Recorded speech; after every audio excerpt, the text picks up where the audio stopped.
Venezuela, and I know your family was there for generations. And as a matter of fact, at the Museum of Petrolia, your great-grandfather created the very first commercial oil production in Venezuela. It was in the 1800s. So he was the pioneer, and he's the first, and he's even in the museum there in Venezuela.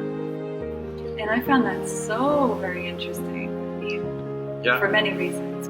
Yeah, well, that's an interesting story. They found oil in his property, and he pursued the exploitation, and they started by hand. I think the production was like 15 barrels a day.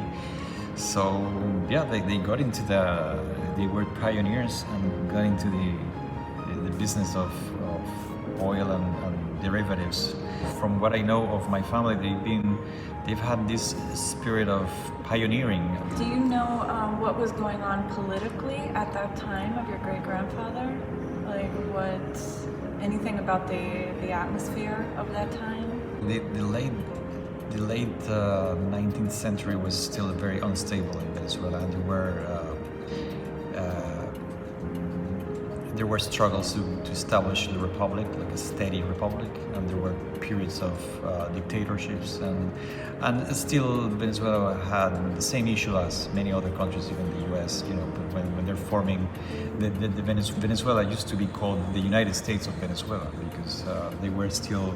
In the beginning, there were different states that, of course, they fought against each other, and at some point, they tried to put them all together, and that's everybody fights when they try to.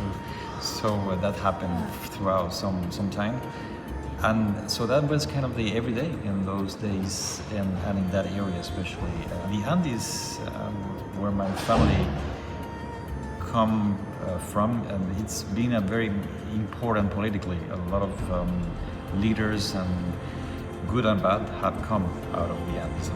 I would say the majority of Venezuela come from the Andes. So